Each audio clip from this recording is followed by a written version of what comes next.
আকাশবাণী খবর পড়ছি অনিন্দ চট্টোপাধ্যায়। এখনকার বিশেষ খবর হলো কেরলম, অসম, পুদুচেরি, পশ্চিমবঙ্গ সহ ভোটমুখী রাজ্য ও কেন্দ্রশাসিত অঞ্চলে প্রচার ক্রমশ জোরদার হয়ে উঠেছে। শীর্ষ বিজেপি নেতা প্রধানমন্ত্রী নরেন্দ্র মোদী আজ কেরলামে নির্বাচনী প্রচারে যোগ দেবেন। ওই রাজ্যেই প্রচারে যোগ দেবেন কংগ্রেস নেতা তথা লোকসভার বিরোধী দলনেতা রাহুল গান্ধী। পশ্চিমবঙ্গে অবাধ, সুষ্ঠু ও নিরপেক্ষভাবে ভোট গ্রহণ সুনিশ্চিত করার জন্য নির্বাচন কমিশন রাজ্যের মুখ্য সচিব সহ পুলিশ প্রশাসনের শীর্ষ আধিকারিকদের স্পষ্ট নির্দেশ দিয়েছে। সরকার দেশে পেট্রোল, ডিজেল এবং এলপিজি সরবরাহ অক্ষুণ্ণ রাখতে সব রকম চেষ্টা চালাচ্ছে বলে আশ্বস্ত করছে। এদিকে পশ্চিম এশিয়ায় চলতি সংঘাতের ৩৬তম দিনে আজও পাল্টা অভিযান অব্যাহত। রাষ্ট্রসংঘের নিরাপত্তা পরিষদ হরমুজ প্রণালী দিয়ে চলাচলকারী জাহাজগুলিকে ইরানের আক্রমণ থেকে রক্ষা করতে বলপ্রয়োগ বিষয়ে ভোটদান স্থগিত রেখেছে। আফগানিস্তানের হিন্দুকুশ অঞ্চলে ভয়াবহ ভূমিকম্পে অন্তত ৮ জন নিহত। নতুন দিল্লি সহ উত্তর ভারতের বিভিন্ন স্থানে কম্পন অনুভূত। চেন্নাইয়ের এম.এ. চিদম্বরম স্টেডিয়ামে আইপিএলের ম্যাচে পাঞ্জাব কিংস গতকাল ৫ উইকেটে চেন্নাই সুপার কিংসকে পরাজিত করেছে। আসছি বিস্তারিত খবরে। কেরলম, অসম, পশ্চিমবঙ্গ, পুদুচেরি সহ বিভিন্ন ভোটমুখী রাজ্য ও কেন্দ্রশাসিত অঞ্চলে প্রচার জোরদার হয়ে উঠেছে। কেরলম বিধানসভা নির্বাচনের প্রচারে শীর্ষ বিজেপি নেতা প্রধানমন্ত্রী নরেন্দ্র মোদী আজ ওই রাজ্যে যাবেন। নির্বাচনী আবহে এই নিয়ে এটি তার দ্বিতীয় কেরলম সফর। দুপুর ৩টে নাগাদ চাঙ্গানাসেরি পৌঁছে থিরুভালায় এনডিএ নির্বাচনী বৈঠকে যোগ দেবেন তিনি। পরে থিরুবনন্তপুরমের কিল্লিপালম থেকে কারামানা পর্যন্ত একটি রোড শোয়ে তার অংশ নেওয়ার কথা। সন্ধ্যায় প্রধানমন্ত্রী দিল্লি ফিরে যাবেন। এদিকে লোকসভার বিরোধী দলনেতা কংগ্রেসের রাহুল গান্ধী আজ আলাপুড়া থেকে ইডিএফের প্রচার অভিযানে অংশ নেবেন।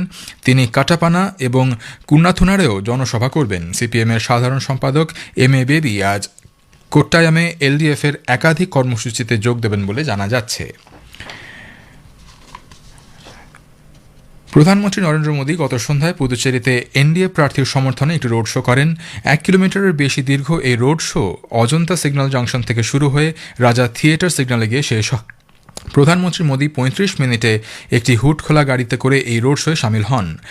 হাত নাড়েন সাধারণ মানুষ এবং দলীয় কর্মী সমর্থকদের উদ্দেশ্যে।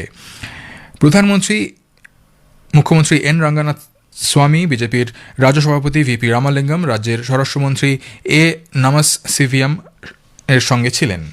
রোড শোকে কেন্দ্র করে ব্যাপক নিরাপত্তার বন্দোবস্ত করা হয়। এরপরই তিনি হেলিকপ্টারে চেন্নাইয়ের উদ্দেশ্যে রওনা হন। তামিলনাড়ু বিধানসভা নির্বাচনের জন্য এআইএডিএমকে নেতৃত্বাধীন এনডিএ জোটে বিজেপি ২৭টি আসনের জন্য প্রার্থীদের নাম ঘোষণা করেছে। তালিকায় তথ্য সম্প্রচার প্রতিমন্ত্রী ডক্টর এল মুরুগান, পুদুচেরি ও তেলেঙ্গানার প্রাক্তন রাজ্যপাল ডক্টর তামিলিসাই সৌন্দরা রাজন এবং দলের রাজ্য সভাপতি নৈনার নাগেন্দ্রনের নাম রয়েছে। ২০২১-এ গত বিধানসভা নির্বাচনে বিজেপি ২০টি আসনে প্রতিদ্বন্দ্বিতা করে ৪টিতে জয়লাভ করে। এদিকে রাজ্যের ৮৮ বিধানসভা আসনের জন্য কংগ্রেস প্রার্থী তালিকা প্রকাশ করেছে। পশ্চিমবঙ্গে অবাধ, সুষ্ঠু ও নিরপেক্ষভাবে ভোট গ্রহণ সুনিশ্চিত করার জন্য নির্বাচন কমিশন রাজ্যের মুখ্য সচিব, পুলিশের মহানির্দেশক, কলকাতার পুলিশ কমিশনার, বিভাগীয় কমিশনার, পুলিশের অতিরিক্ত মহানির্দেশক, জেলা শাসক ও পুলিশ জেলা সুপারদের স্পষ্ট নির্দেশ দিয়েছে। মুখ্য নির্বাচন কমিশনার জ্ঞানেশ কুমার ও ২ নির্বাচন কমিশনার ডক্টর সুখবীর সিং সান্ধু ও ডক্টর বিবেক যোশী গতকাল ভার্চুয়াল এক বৈঠকে নির্দেশ দেন ভোটদাতারা যাতে ভয়মুক্ত ও হিংসামুক্ত পরিবেশে তাদের গণতান্ত্রিক অধিকার প্রয়োগ করতে পারেন সে ব্যাপারে স্পষ্ট বার্তা দিয়েছে কমিশন। ভোট গ্রহণের সময় কোনো রকম হিংসা, ভয় দেখানো বা জোর করে ভোট দিতে না দেওয়ার মতো কোনো ঘটনা বরদাস্ত করা হবে না বলেও তারা উল্লেখ করেছেন। বুথ দখল অথবা বুথ জ্যামের মতো যে কোনো রকমের ঘটনা প্রতিরোধে রাজ্যগুলিকে উপযুক্ত ব্যবস্থা গ্রহণেরও নির্দেশ দিয়েছে কমিশনের পূর্ণাঙ্গ বেঞ্চ। নির্বাচন কমিশন পশ্চিমবঙ্গে ভোট পরবর্তী আইন শৃঙ্খলা রক্ষায় গণনা সম্পন্ন হওয়ার পরেও ৫০০ কোম্পানি কেন্দ্রীয় সশস্ত্র পুলিশ বাহিনী সিপিএফ মোতায়েন থাকবে বলে জানিয়েছে। এছাড়াও ইভিএম, স্ট্রং রুম ও গণনা কেন্দ্রের নিরাপত্তা ব্যবস্থায় আরও ২০০ কোম্পানি সিএপিএফ মোতায়েন রাখা হবে। রাজ্যে ভোট গণনা সম্পন্ন হওয়া পর্যন্ত তারা কাজ চালিয়ে যাবেন। উল্লেখ্য, পশ্চিমবঙ্গে ২৩-২৯ এপ্রিল ২ দফায় ভোট নেওয়া হবে। এদিকে নির্বাচন ঘোষণার আগে পশ্চিমবঙ্গ সরকার মোট ২,১৮৫ জন পুলিশকর্মী মোতায়েন করে। তৃণমূল কংগ্রেসের ৮৩২ জন নেতাকর্মী এবং ওই দলের সমর্থক ১৪৪ জনের নিরাপত্তা রক্ষার দায়িত্ব দেওয়া হয়। নির্বাচন কমিশন এই বিষয়ে কড়া মনোভাব নিয়েছে। মালদার কালিয়াচকে বিচার বিভাগীয় আধিকারিকদের ঘেরাও ও হেনস্থার ঘটনা খতিয়ে দেখতে জাতীয় তদন্তকারী সংস্থা এনআইএর 40 জনের একটি দল গতকাল সেখানে গেছে। প্রথমেই তারা মোথাবাড়ি থানা পরিদর্শন করে, তারপর সেখান থেকে যান বিডিও অফিসে। তবে তাদের মধ্যে কী নিয়ে কথাবার্তা হয়েছে সেই সম্পর্কে বিস্তারিত জানা যায়নি। উল্লেখ্য, এই ঘটনায় নির্বাচন কমিশন গতকাল সুপ্রিম কোর্টের নির্দেশ অনুযায়ী এনআইএকে তদন্তের ভার দিয়েছে। আগেই জানানো হয়েছে, ভোটাধিকার রক্ষার দাবিতে গত বুধবার মালদার মোথাবাড়িতে চরম উত্তেজনা সৃষ্টি হয়। তালিকা থেকে নাম বাদ দেওয়ার ভোটাররা সেখানে দিনভর পথ অবরোধ করেন। তারপর অনেক রাত পর্যন্ত মোথাবাড়িতে কালিয়াচক 2 নম্বর বিডিও অফিসে 7 জন বিচার বিভাগীয় আধিকারিককে আটকে রেখে তুমুল বিক্ষোভ দেখানো হয়। গভীর রাতে পুলিশ গিয়ে তাদের উদ্ধার করে। এই ঘটনায় উত্তাল হয়ে ওঠে রাজ্য রাজনীতি। মালদার কালিয়াচকে বিচার বিভাগীয় আধিকারিকদের ঘেরাও ও হেনস্থার ঘটনায় মূল প্ররোচনাকারী মোফাক্কেরুল ইসলাম ও তার এক সঙ্গী একরামুল বাগানিকে সিআইডি গতকাল গ্রেফতার করেছে।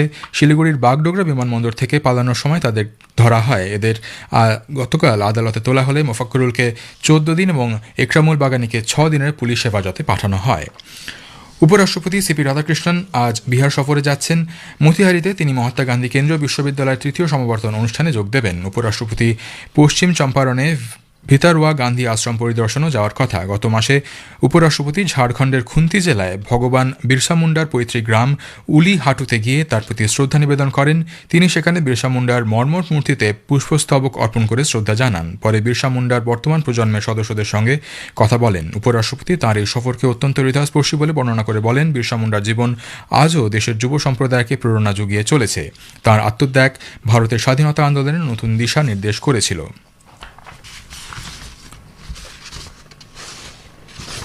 খবর শুনছেন আকাশবাণী থেকে।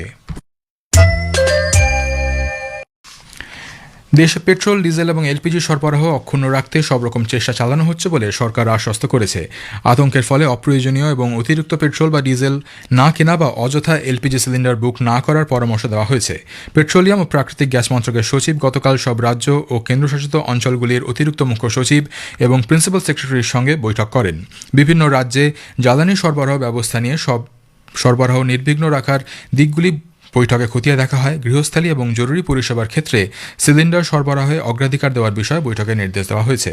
এক বিবৃতিতে মন্ত্রক জানিয়েছে, 10টি রাজ্যের পাইপলাইনের মাধ্যমে অতিরিক্ত গ্যাস সরবরাহ করা হচ্ছে। 23শে মার্চ থেকে অন্তত 5 লক্ষ 5 কেজি এফটিএল সিলিন্ডার বিক্রি হয়েছে। গত এক মাসে নতুন পিএনজি গ্যাস ব্যবহারকারীর সংখ্যা দাঁড়িয়েছে 3 লক্ষের অধিক। পশ্চিম এশিয়ায় চলতি ভূ রাজনৈতিক অস্থিরতার ফলে আন্তর্জাতিক জ্বালানি বাজারে প্রভাব পড়লেও ভারতের এলপিজি সরবরাহ পর্যাপ্ত এবং স্থিতিশীল রয়েছে। এক বিবৃতিতে ইন্ডিয়ান অয়েল বলেছে, গৃহস্থালির এলপিজি সরবরাহ ক্ষেত্রে নিরবচ্ছিন্ন পরিষেবা দেওয়া হচ্ছে। বর্তমানে প্রতিদিন প্রায় 28 লক্ষ এলপিজি সিলিন্ডার সরবরাহ করা হচ্ছে, যা চলতি অস্থিরতার আগের সময়ের তুলনায় প্রায় স্বাভাবিক। গ্রাহকদের এসএমএস বা আইভিআরএস এর মতো ডিজিটাল উপায়ে গ্যাস বুক করার উপর জোর দিয়েছে কোম্পানি। এদিকে পশ্চিম এশিয়ার সংঘর্ষ আজ 36 দিনে পড়ল। আমেরিকা, ইসরায়েল, ইরানের মধ্যে লড়াই ক্রমশ আরও তীব্র হচ্ছে। উপসাগরীয় অঞ্চলে নাগরিক ও জ্বালানি পরিকাঠামোগুলিতে মুহুর্মুহু আক্রমণ বিশ্ববাজারে জ্বালানি সরবরাহ ও সামুদ্রিক নিরাপত্তার ক্ষেত্রে উদ্বেগ বাড়াচ্ছে।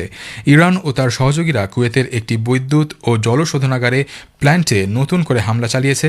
তেহরান আমেরিকার ঘাঁটি রয়েছে এমন দেশগুলিকে বারবার সতর্ক করে দিয়ে বলেছে, যদি তাদের গুরুত্বপূর্ণ পরিকাঠামোগুলির উপর আক্রমণ চালানো হয় তাহলে তারাও পাল্টা ভয়ঙ্কর আক্রমণ চালাবে। রাষ্ট্রসংঘের নিরাপত্তা পরিষদ হরমুজ প্রণালী দিয়ে চলাচলকারী জাহাজগুলিকে ইরানের আক্রমণ থেকে রক্ষা করতে বলপ্রয়োগ বিষয়ে ভোটদান স্থগিত রেখেছে। এই বিষয়ে বাহরিনের আনা গত রাতের খসড়া প্রস্তাবে 15 সদস্যের নিরাপত্তা পরিষদে ভোটদানের বিষয়টি নির্ধারিত থাকলেও তা পিছিয়ে দেওয়া হয়। গতকাল গুড ফ্রাইডে থাকায় রাষ্ট্রসংঘ নিরাপত্তা পরিষদে ছুটি ছিল। উল্লেখ্য, উপসাগরীয় দেশ বাহরিন চলতি মাসে রাষ্ট্রসংঘ নিরাপত্তা পরিষদের প্রেসিডেন্সির দায়িত্ব পালন করছে। খসড়া প্রস্তাবের উপর কবে ভোট নেওয়া হবে সে বিষয়ে কিছু জানানো হয়নি।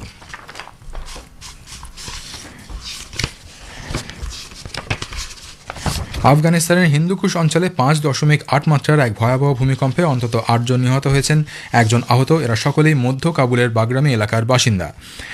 ভারতের দিল্লি সহ উত্তর ভারতের বেশ কিছু এলাকায় কম্পন অনুভূত হয়েছে। আইপিএল ক্রিকেটে আজ 2টি ম্যাচ রয়েছে। দিল্লির অরুণ জেটলি স্টেডিয়ামে প্রথম ম্যাচে দিল্লি ক্যাপিটালস মুম্বাই ইন্ডিয়ান্সের বিরুদ্ধে খেলবে। খেলা শুরু হবে দুপুর 3:30টায়। দ্বিতীয় ম্যাচে আহমেদাবাদের নরেন্দ্র মোদী স্টেডিয়ামে গুজরাট টাইটান্স রাজস্থান রয়্যালসের মুখোমুখি হবে। খেলা শুরু হবে সন্ধ্যে 7টায়। এদিকে গতকাল চেন্নাইয়ের এম এ চিদম্বরম স্টেডিয়ামে আইপিএলের ম্যাচে পাঞ্জাব কিংস 5 উইকেটে চেন্নাই সুপার কিংসকে হারিয়ে দিয়েছে। শেষ করার আগে খবরের বিশেষ কিছু অংশ আরও একবার। কেরালাম, অসম, পুদুচেরি, পশ্চিমবঙ্গ সহ ভোটমুখী রাজ্য ও কেন্দ্রশাসিত অঞ্চলে প্রচার ক্রমশ জোরদার হয়ে উঠেছে।